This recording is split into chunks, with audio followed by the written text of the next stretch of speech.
Naglakad na lang ang mag-asawang Nieves at Rodrigo Lopez mula ospital papunta sa isang klinika para makatipid. Kailangan daw nila makaipon ng pera pambili ng hearing aid ni Rodrigo.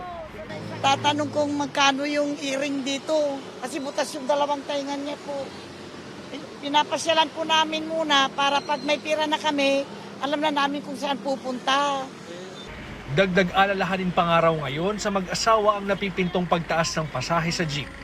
Lalo tayo mga mahihirap, madadagdagan na naman. Kasi taas ng taas kasi gasolina, sir. Ang bilihin lalong matataas na rin po. Wala tayong magagawa, sir.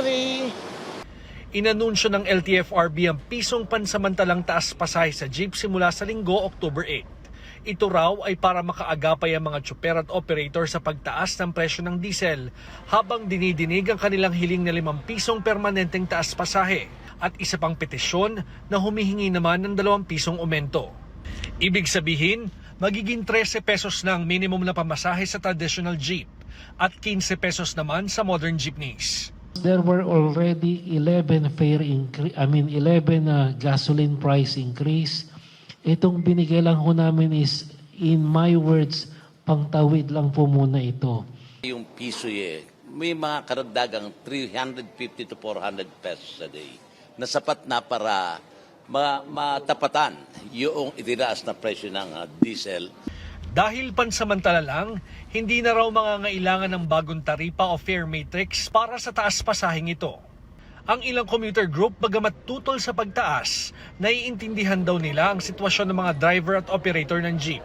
Sa amin, patuloy ang aming panawagan, isuspend ang excise tax, isuspend ang value-added tax. Dahil kapag ito sinuspinde, hindi lang po mababawas yung piso, kundi magaganda rin ang kita ng ating mga tsuper at operator nang hindi apektado ang pasahero. Ayon sa LTFRB, kailangan pang pag-aralang mabuti ang petisyong 5 pisong permanenteng dagdag sa minimum na pamasahe sa jeep. Dahil masyado itong malaki, maaari raw na malaki ang maging epekto nito sa inflation. Nakatakda ang susunod na pagdinig sa petisyon sa Nobyembre.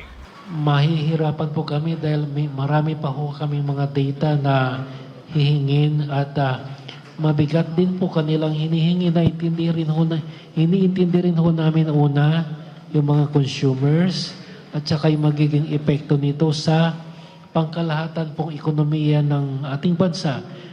Samantala, nakahanda naman daw ang mga transport group na mag-rollback ng pamasahe kung bababa sa 56 pesos ang kada litro ng diesel.